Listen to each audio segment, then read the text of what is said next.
राधे राधे सभी को। आज हम लोग एसएससी सीजीएल मेंस का जो पेपर हुआ था आपका 18 जनवरी को 2025 में, उसका हम लोग इंग्लिश का 45 क्वेश्चंस का सॉल्यूशंस देखेंगे। ठीक है, तो वीडियो पे बने रहें। देखिए पहला क्वेश्चन है यहाँ पे, Rashid was not able to. ठीक है, Rashid was not able to. एक यहाँ पे देख लीजिए टू, यानी टू के पास जो होता है हम लोग क्या आता है, V1 आता है, पर यहाँ पे वो वाला चीज़ नहीं है। यहाँ पे पूछा है Rashid was not able to dash the pain after the accident, यानी एक्सीडेंट के बाद जो पेन होता है तो उसको वो क्या सहन करने का बात हो रही है, बियर यानी BEAR होगा। बियर का जो स्पेलिंग होता है BEAR होती है, सहन करने का बात हो रहा है। ठीक है, ना कि खरीदने का। ठीक है, तो वो चीज़ बियर भालू वाला तो हो नहीं रहा है। अगला डिड यू हेयर दैट, यानी डिड, डिड किससे आया होगा, डिड आया होगा आपका वॉज से। ठीक है, वॉज नॉट, नॉट आएगा नहीं, इज आएगा नहीं, हैज आएगा नहीं, यानी वॉज आएगा यहाँ पे। ठीक है, चलिए अगला है, 1 मिनट, अब शायद स्क्रीन आ गई होगी। ठीक है, अगला क्वेश्चन है यहाँ पे, one who can not make mistake, यानी ऐसा पर्सन जो कि मिस्टेक नहीं करता, उसको हम लोग क्या बोलते हैं, उसको हम लोग बोलते हैं इनफॉलेबल। ठीक है, जिससे मिस्टेक नहीं होता। अगला है एंटो पूछा इनहेंस का। इनहेंस का मतलब होता है किसी चीज को बढ़ाना, और एंटो हो जाएगा यानी किसी चीज को इम्पेयर कर देना। ठीक है, यानी अलग अलग करना। अगला क्वेश्चन है, it takes me an hour, इसमें मुझे एक आवर लगता है to get to work at the moment, but when the new road it finish it be much quicker, यानी बी। यहाँ पे क्या है, इस पार्ट में एरर है, कौन सा पार्ट में एरर है पूछा, इस बोले तो इस पार्ट में होगा इट बी, तो बी के साथ कुछ चाहिए यानी इट बी मच क्विकर, यानी इसी पार्ट पे एरर है। अगला, no other book in the series captivating reason age, और एज के साथ यानी डिग्री से आपसे क्वेश्चन पूछा है। ठीक है, मोस्ट तो आपका द के साथ लगता है। ठीक है, तो एज मच एज होगा यहाँ पे। ठीक है, एज मच एज। अगला जेनेरस, जेनेरस मतलब होता है उदार टाइप का। ठीक है, यानी उदार टाइप का, यानी बेनोवोलेंट भी बोल सकते हैं, पर ये इसका साइन हो जाएगा। ठीक है, ऑल्ट्रोइस्ट हो जाएगा यानी परोपकारी टाइप का। यानी जेनेरस का एंटो पूछा तो एंटो हो जाएगा सेल्फिश। ठीक है, अगला देखिए, I am determined to publish my finding, the scientist asserted confidently. ठीक है, अब देखिए यहाँ पे क्या होगा, एम, एम जो है वो किससे आया होगा, इज से आया होगा। यहाँ पे इज है ना, इससे आया होगा नहीं, वुड से आया होगा नहीं, हैड से आया होगा नहीं, वॉज से आया होगा ना, तो यानी ऑप्शन नंबर 3। अगला क्वेश्चन है, luck, luck does not always favour us so we must always depend upon. ठीक है, यानी डिपेंड क्या चाहिए होगा, depend upon our own effort, यानी डी नंबर। अगला, all criminal attitude must be nipped, यानी आपको निब्ड का सही स्पेलिंग पूछा है, तो निब्ड का जो सही स्पेलिंग में पी जो है वो डबल आता है, यानी NIPPED, यानी ऑप्शन नंबर बी। 11 नंबर में देखिए, 11 नंबर में पी क्यू आर एस का क्वेश्चन है। ठीक है, पी क्यू आर एस में आपका है, एक है वॉल्यूंटरी रिलेशनशिप, यहाँ पे है द रिलेशनशिप, यानी आपका ए के बाद आपका जो है वो बी आएगा, ए के बाद बी आएगा। यहाँ पे नहीं है, यानी इतना ऑप्शन तो आपका हटा। साइकोक्लोपैथी is a voluntary relationship between the one seeking treatment or the client and the one who treat or the therapist। ठीक है, फिर उसके बाद the purpose of the relationship, यानी वही रिलेशनशिप का पर्पस बता रही है। यहाँ पे रिलेशनशिप के बारे में बताया, यहाँ पर्पस का बता रहा है। ठीक है, यानी पहले पर्पस होगा, फिर उसी का रिलेशनशिप के बारे में बता रहा है, to help the client to solve the. ठीक है, अब यहाँ पे द आया, लेकिन ए के बाद ही आपका बी और सी दोनों आएगा। ठीक है, यहाँ पे नहीं है, यहाँ पर है और यहाँ पर है। पर आप देख लीजिए ई यानी inadequate medical that also require, also किसके लिए आया पता नहीं, यानी ई से आप स्टार्ट कर नहीं सकते। इसको भी हटाइए, यानी करेक्ट आंसर जो आएगा आपका डी हो जाएगा। अगला क्वेश्चन है, the explosion caused serious damage in Ukraine. ठीक है, एक्सप्लोशन कॉज्ड, कॉज्ड, कॉज कैसे आया होगा, हैड हैज बीन से आया होगा नहीं, इन से आया होगा, हैज बीन से आया होगा, मतलब हैज बीन से तो नहीं आ सकता ये। ठीक है, हैड बीन से आया होगा नहीं, ये आएगा वॉज कॉज से, यानी ऑप्शन नंबर बी। अगला, आई एम सो नर्वस, मैं काफी ज्यादा नर्वस हूँ, तो I don't think I should make the speech tomorrow. ठीक है, तो वो स्पीच नहीं दे सकता है। तो no, you are just getting dash you have prepare for it, तो यहाँ पे पूछ रहा है क्या आना चाहिए, तो यहाँ पे होगा आपका कोल्ड फिट। ठीक है। कोल्ड फीट का मतलब क्या होता है, मतलब कि लॉस या फिर कमी होता है करेज का, यानी जो साहस होता है, कॉन्फिडेंस होता है, उसका कमी होता है। यानी इसको मैं यहाँ पे लिख देता हूँ, lack of courage. Lack of courage भी बोलिए, या फिर कॉन्फिडेंस बोल सकते हैं, लैक ऑफ करेज या कॉन्फिडेंस। अगला द मैंगो इज द, अब द के साथ स्वीटेस्ट, ठीक है, the mango is the sweetest fruit, ठीक है। अगला ए सडन एंड, मतलब कि अचानक से, वॉयलेंट, ठीक है, चेंज इन अप ही, मतलब कि हो हल्ला शोरगुल टाइप का, तो उसको हम लोग टर्बुलेंस बोलते हैं, ठीक है, हो हल्ला होना। अब यहाँ पे देखिए, इट रिक्वायर, इट क्या रिक्वायर पता नहीं, इट किसके लिए आया पता नहीं, यानी ए से आप हटाइए ये चीज। अब इट आया किसका लिए, इट रिक्वायर कांस्टेंट सब्सटीक्वेंस, ठीक है, in order for life to be liveable, ठीक है। अगर लाइफ को लाइवेबल बनाना है तो उसके लिए क्या जरूरत है, वो आपको यहाँ पे देनी, बी के बाद ए, ठीक है। डी से स्टार्ट करेंगे नहीं कि डी में एंड है, ठीक है, एंड से आप स्टार्ट करेंगे नहीं। अगला the teacher inform that the exam had been postponed, had been कैसे आया होगा, द टीचर इन्फॉर्म्ड, इन्फॉर्म्ड का तो इन्फॉर्म्ड ही होगा, इन्फॉर्म्स तो नहीं हो जाएगा ना, तो द टीचर इन्फॉर्म्ड का होगा, the teacher informed that the exam has been से ही आपका हैड बीन आएगा, वॉज बीन से तो आएगा नहीं, तो यानी ए नंबर। लेजरली जो होता है मतलब कि आलसी टाइप का, ठीक है, आलसी टाइप का, जो काम बहुत धीरे धीरे करे, तो हैस्टली मतलब होता है जल्दी जल्दी करना, विथआउट हैस्टली यानी आलसी टाइप का, यानी धीरे धीरे करना, यानी सी नंबर। अगला यहाँ पे द डिस्ट्रिक्ट मैजिस्ट्रेट ऑर्डर, ठीक है, ऑर्डर ऑर्डर करना यानी told, the district magistrate told the police to work all night and put an end those, अब दॉस जो है उसका दिस से आएगा, तो देर से तो आएगा नहीं, ठीक है, दिस से आएगा, ये तीनों में है। पुट एन इंड टू, ठीक है, पुट एन इंड टू कहाँ गया, पुट एन इंड टू, ठीक है, ये भी गलत, तो इसका तीसरा हो जाएगा। मिस्टर अमित कुमार, अमित कुमार क्या है, पर्सन है, ठीक है, कहाँ का, इस सब के बारे में इज नोन फॉर, उसको जाना जाता है उसका ऑनेस्टी, ऑनेस्टी डिसेंट के लिए, तो वो पर्सन है तो दे आएगा नहीं, इट आएगा नहीं, हीज, ठीक है, हर तो आएगा नहीं, हीज, पर्सन के लिए हम लोग हीज लगाते हैं, ठीक है, तो हीज लगा दी, मेल पर्सन है ना। अगला pull out all the stop, ठीक है, इसका आपसे करेक्ट इडियम पूछा है, तो मतलब होता है हर संभव वो प्रयास करना, यानी to keep things simple and straightforward नहीं, wait patiently for more favourable time, easily without thinking नहीं, to do everything to make something successful, यानी ए नंबर। अगला एक्यूमुलेटेड, एक्यूमुलेटेड का मतलब होता है किसी चीज को इकट्ठा करना, इसका एंटो पूछा है, यानी किसी चीज को स्कैटर्ड कर देना, ठीक है, फैला देना। अगला है everyone was surprise at his speech, यानी उसका स्पीच से हर कोई क्या है, सरप्राइज हो गया था, ठीक है, was surprise, was surprise, was कैसे इससे आया होगा, वॉज, वॉज सरप्राइजिंग नहीं, हिज स्पीच सरप्राइज्ड, ठीक है, यानी ये जो सरप्राइज है, तो इसी से आपका वॉज सरप्राइज आएगा, ठीक है, यानी पास्ट है ना, तो वॉज सरप्राइज्ड। अगला क्वेश्चन देखते हैं, अगला क्वेश्चन है India has been a land, India एक तरह का लैंड है, and the learned man has been held in higher steam than, higher than, ठीक है, तो यहाँ पे कंपैरेटिव यानी पी जो है आपका वो लास्ट पे जाएगा, ठीक है, पी लास्ट पे जाएगा, तो ये नहीं होगा, तीन ऑप्शंस मैंने हटाया है, ठीक है। और अगला देखिए India has been a land, और हो गया of learning through the ages, but in, but and but not, ठीक है, बट दिख रहा है यहाँ पे, नॉट दिख रहा है, ठीक है, तो कैसे होगा, यहाँ पे नहीं, पहले होता है नॉट, ठीक है, फिर आता है बट, यानी पहले आपका जो होगा एस होगा फिर आर होगा, ठीक है। और देखिए India has been a land, ठीक है, ऑफ लर्निंग, इंडिया एक तरह का लैंड है जिसका लर्निंग का, of learning through the ages, यानी क्यू से, उसके बाद आपका क्यू बैठेगा, यानी option number B. As cost of low raw material, यहाँ पे देखिए लार्ज एमएनसी है, यहाँ पे दिस लार्ज एमएनसी है, यानी लार्ज एमएनसी को ही दोबारा इंडिकेट किया, दिस लार्ज, यही लार्ज एमएनसी जो है, यानी बी के बाद आपका सी।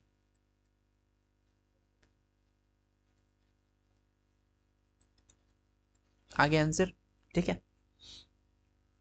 इसको देखिए, इट कंजिस्ट, ये क्या कंजिस्ट कर रहा है पता नहीं, यानी ए से स्टार्ट नहीं होगा। चलिए यहाँ पे दिया हुआ भी नहीं है, तो इट कंजिस्ट क्या, सी Sai हुंगई, each of the horses, each of the horses, each of the horses। अब देखिए यहाँ पे हॉर्सेस यहाँ पर है, और इसी हॉर्सेस का आगे यहाँ पे बात हो रहा है, ठीक है। यानी ए के बाद आपका बी का पेयर जा रहा है, और इट किसके लिए आया है, हिज, यहाँ discover 94 1974 Chinese peasant who were drilling a well, ठीक है, जो वेल ड्रिलिंग कर रहे थे उसमें उसको मिला, ठीक है। यानी पहले डी फिर A B,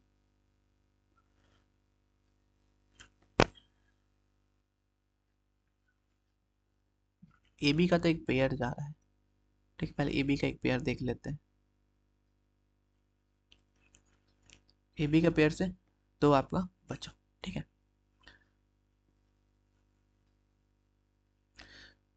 Sui Hongai was the founder of Qing dynasty and was the first ruler of United China in 2221 BC।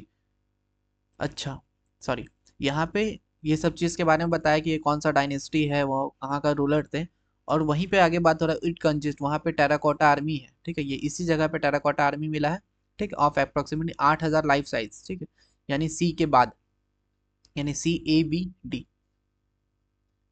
C D A B, अच्छा डी मैंने अभी बताया था ना, डी ए बी, तो सी डी ए बी, ठीक है, यानी सी डी ए बी। ये वाला क्लियर हो गया। एक बार मैं इसको फिर से बता देता हूँ, काफ़ी जन को थोड़ा डाउट हो रहा था क्योंकि क्वेश्चंस थोड़ा लगा वैसा, एक बार मैं बता देता हूँ इसको। देखिए इसमें क्या है ना, एक तो मैंने अभी बताया कि पेयर, ठीक है, इट कंजिस्ट, ठीक है, इट कंजिस्ट, यहाँ पे है हॉर्सेस और ईच ऑफ द हॉर्सेस, ठीक है, यानी ए के बाद आपका एक बी का पेयर जाएगा और सी से आपका स्टार्टिंग होना है, ठीक है। अब आपको डी का एडजस्टमेंट देखना है, तो डी क्या होगा, his mausoleum was recently discover, वो कब डिस्कवर हुआ, 1974 में, by the Chinese peasant who were drilling a well, जो कि वेल ड्रिल कर रहे थे, ठीक है। और यहाँ पे देखिए, each of the horses and man is individually sculpted by thin inch thick terracotta clay and look unique, ठीक है, एक चीज ये हो गया। और सी के बाद तुरंत आपको ए जाएगा, सी हेंगवाई वॉज फाउंडेड, वो कब पाया गया था, कोइन डायनेस्टी में, ठीक है, उसका रूलर कौन था, ये सब के बारे में, और उसमें क्या क्या है, इट कंजिस्ट उसमें क्या क्या है, यानी सी के बाद आपका ए, यानी सी ए बी, जो कि सिर्फ इसमें है। चलिए अगला है वी शुड, शुड यानी मॉडल, और मॉडल के साथ वी वन, ठीक है, we should cast, we should cast, ठीक है। यहाँ पे कॉस्ट यानी कॉस्टिंग का तो बात नहीं, पैसा का तो बात नहीं हो रहा है ना, तो वी शुड कास्ट अवे, तो वी शुड कास्ट अवे। यहाँ पे इनकरेक्टली स्पेल्ड पूछा है, वर्ड क्या है, गॉज, गॉज का स्पेलिंग क्या होता है, जी ए you ji, ji ji A you जी, ठीक है, तीसरा नंबर। सी नंबर में यहाँ का the origin of the moon, ठीक है, मून का ओरिजिन के बारे में बात हो, the origin of the moon. अब देखिए यहाँ पे वॉज, वॉज से आप लोग स्टार्ट करेंगे नहीं, ठीक है। और दिख रहा है इट, इट किसके लिए आया पता नहीं, यानी डी से भी स्टार्ट नहीं होगा, दो ऑप्शन हमने हटाया। अगला the origin of the moon, the origin of the moon was a long mystery and, ठीक है, एंड फिर उसके बाद three, the origin of the moon was long mystery and three comparing, ये आपका नहीं जा रहा, यानी the origin of the moon was long mystery and beginning in 19th century, यानी आपका सी बी ए,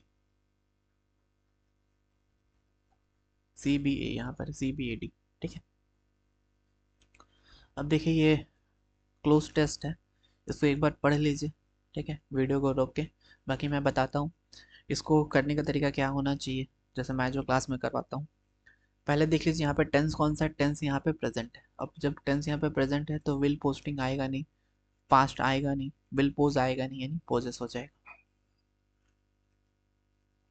अगला है यहाँ पे डिफोरेस्टेशन वगैरह के बारे में कुछ बात हो रहा है, ठीक है, डिफोरेस्टेशन यानी जंगल वगैरह जो काफ़ी ज़्यादा ख़राब हो रहा है इकोसिस्टम में, तो इसको, इस इफेक्ट को हम लोग को क्या करना चाहिए, कम करना चाहिए, यानी कम करना यानी मिटिगेट करना, यानी सी नंबर मिटिगेट करना। अब यहाँ पे क्या पूछा है, select the appropriate in the fill in the blanks number 3 nations. Nations को मतलब जो देश है उसको क्या करना चाहिए, रिड्यूसिंग कार्बन इमिशन, उसको करना चाहिए, कुड यानी करना चाहिए।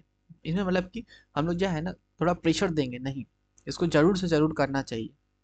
तो माइट, वुड, यहाँ पे मस्ट, यानी जरूर से जरूर करना चाहिए नहीं मस्ट। ठीक है, अगला वर्ड है fill in the blanks number 4 यानी लास्ट में द। ठीक है, एक बार ये थोड़ा पढ़ लेते हैं। The urgency of this issue calls for a united front where government, business and individuals, यानी बिजनेस का बात हो ही गया, business and individual work together, जहाँ पे वो लोग एक साथ काम करेंगे to create sustainable and resilient future for the, किसका फ्यूचर के लिए बात करें, to future the dash to come, future backward nations के लिए, पुअर पीपल के लिए नहीं, बिजनेस फ्यूचर जनरेशंस के लिए, फ्यूचर जनरेशंस। ठीक है, अगला है देखिए, the French revolution is the revolutionary movement that occurred in France, जो कि फ्रांस में हुआ था 1787 से 1799 में, and reach to its, its क्या, उसका खुशी, किलिंग, सॉरो, उसका हैंकरिंग। ठीक, उसका हैंकरिंग के लिए, hankering in the 1789। This revolution had many causes, इसका बहुत सारा कारण था, but the most important of all was, in जो सबसे ज्यादा इंपॉर्टेंट कॉजेज था वो क्या था।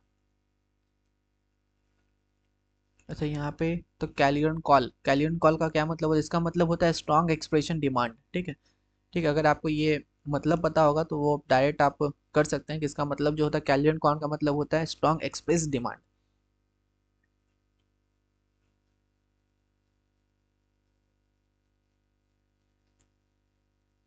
चलिए, ये fill in the blanks number 2 का था ये वाला, ये था 1 का। अब ये वही चीज़ है, वापस से fill in the blanks number 1, fill in the blanks number 2,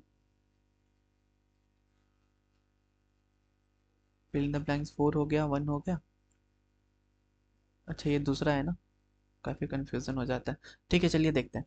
the French revolution, French revolution का जो एक रेवोल्यूशनरी मूवमेंट है जो 1789 से 1799 में हुआ, एंड रीच टू इट्स, उसका क्या, उसका फॉल हो गया, मतलब वो तो पहले ही बन गया था, फाउंडेशन तो होगा नहीं जब वो पहले ही बन गया था, गिरने के बाद तो नहीं होगा स्टार्ट, मिडिल में था, वो हाईएस्ट पॉइंट पे था, यानी पिनिकल यानी उच्च में था, यानी पिनिकल यानी ऊपर में। ठीक है, यानी पिनिकल इन इट 1789। अगला वर्ड इनहेरेंट, इनहेरेंट, इनहेरेंट का मतलब क्या होता है, यहाँ पे बेसिकली इनहेरेंट का मतलब पूछा है। ठीक है, अगर आप इसको पढ़े हैं तो भी आप कर सकते हैं, नहीं भी पढ़ेंगे तो भी आप कर सकते हैं, क्योंकि आपको वर्ड मीनिंग अगर आपको आता है तो। इनहेरेंट, इनहेरेंट का मतलब जो पूछा है इसका मतलब होता है, आप बोल सकते हैं कि नेचुरल, इनहेरेंट का मतलब हो जाएगा आपका नेचुरल। ठीक है, इनहेरेंट का मतलब हो जाएगा आपका नेचुरल। अब देखिए यहाँ एक पैसेज है, ठीक है, पैसेज को आपको पढ़ना है तो वीडियो रोक करके आप आराम से पैसेज को पढ़ सकते हैं।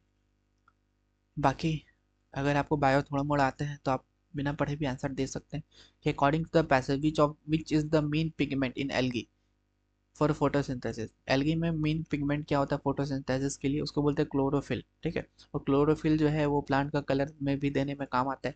ठीक, बाकी इसमें आप पढ़ेंगे तो आपको दिखेगा। अगले what is the certain theme for the passage, theme पर थीम जानना है तो थीम के लिए एक बार पढ़ लेते, पैसेज वही है। Algae are photosynthetic creature that है पिगमेंट, एल्गी में क्या होता है फोटोसिंथेटिक क्रिएचर है जिसमें पिगमेंट होता है, that aid in photosynthesis such as chlorophyll, they do not however have the actual stem, roots और leave found in vascular plant, ये कहाँ वेस्कुलिन प्लांट में पाया जाता है, which some of them have many cells, जिसमें कुछ में काफी ज्यादा सेल्स होते हैं, अदर आर यूनिसेलुलर, और काफी कुछ है यूनिसेलुलर होते हैं। They might stabilise colonies as well. ठीक है, the majority of algae are aquatic, ज्यादातर जो एल्गी जो है वो एक्वेटिक है, सम आर टेरेस्ट्रियल, कुछ टेरेस्ट्रियल है, and they can be found in rock, और वो कहाँ पाए जाते हैं रॉक में, ट्री में और मॉइस्ट सॉइल में। Certain algae species coexist well other living things, for instance lichen. ठीक है, lichen are symbiotic relationship between green, green में आ जाएगा often blue green algae and fungi, algae are member of a multi phyletic group. This indicate that there is no common ancestor and that the species in the category are not necessarily closely related. They do not have other लिखा हुआ है characteristics typically of vascular plant but they do have one things in common, they are eukaryotic. ये क्या होता है? Eukaryotic होते हैं with the principal pigment being, एक होता है प्रोकैरियोटिक, एक होता है यूकैरियोटिक, ठीक है, विच अलो देम टू परफॉर्म फोटोसिंथेसिस, और जो कि फोटोसिंथेसिस को परफॉर्म करते हैं। Phycology is the scientific name of the study of algae, ठीक है, एल्गी को का स्टडी को क्या बोलते हैं? यहाँ पे लिखा हुआ है the blue green algae is one example, इसका रेफरेंस में, but some sources do not classify them as algae because they are prokaryotic. अगला, what is the central theme? Central theme क्या है? The anatomy of vascular plant, नहीं। The diversity and characteristics of algae, algae का पूरा characteristic diversity के बारे में बताया गया है, तो यानी बी नंबर। अब तो हमने पढ़ लिया, अब तो दे देंगे आंसर सारा। Which statement accurately describe vascular plant, vascular plant को क्या डिस्क्राइब करता है एक्यूरेटली? तो vascular plant have true stems, vascular plant में क्या होता है? ट्रू स्ट्रीम्स होता है, रूट्स होता है, लीव्स होता है, अनलाइक एल्गी, ठीक है। तो ये चीज हो गया। देखिए stems root leaves found in vascular plant, देखिए लिखा हुआ है स्टीम्स रूट लीव्स, यहीं पे आपका आंसर दिया हुआ है, ठीक है। अगला, what does the term multiphyletic group, multiphyletic group का मतलब क्या होता है? इसका मतलब no common ancestor not closely related, यानी कोई भी कॉमन एंसेस्टर नहीं होना चाहिए और नॉट क्लोजली रिलेटेड, ठीक है। ये भी हमने अभी पढ़ा।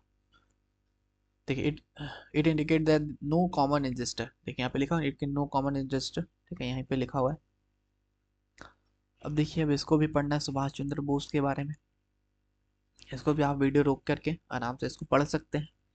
बाकी एक बार मैं भी पढ़ देता हूँ। Subhash Chandra Bose, a prominent leader in nationalist leader, was convinced that India could not achieve independence without the use of force, ठीक है, यानी बिना फोर्स का इंडिया इंडिपेंडेंस नहीं, यानी वार का बारे में बात हो रहा है। And he believe that a military camp, यानी मिलिट्री का बारे में बात हो रही है कि मिलिट्री चाहिए, was necessary to achieve this goal, इस गोल को अचीव करने के लिए 1942 was form the Indian National Army, यानी आईएनए का फॉर्म हुआ, ठीक है, with the help of Japanese, यानी what ultimately understand the INA in effect to free India from British rule, ठीक है, कैसे करना है? तो जापानीज सरेंडर इन 1945, ठीक है। यहाँ पे लिखा हुआ this effect was undermined by this जापानी सरेंडर इन 1945, देखिए जापानी से सरेंडर किया, तो मुझे दिख गया था डेट, इसलिए मैंने बता दिया यहाँ पे डायरेक्ट। अगला, how did Subhash Chandra Bose view India fight for independence, यानी मिलिट्री वार का बारे में बात हो रहा था, पॉलिटिकल नेगोशिएशंस, इकोनॉमिक सेटिस्फेक्शन नहीं, थ्रू मिलिट्री कैंपिंग्स, मिलिट्री के बारे में बात हो रहा था, मैंने अभी बताया था मिलिट्री कैंपिंग्स।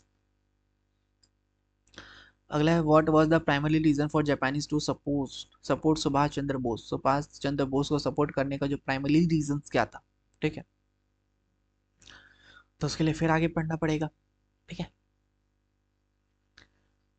पहले एक बार देखिए, they below Bose visions, visions हो सकता है, एक बार पढ़ लेते हैं।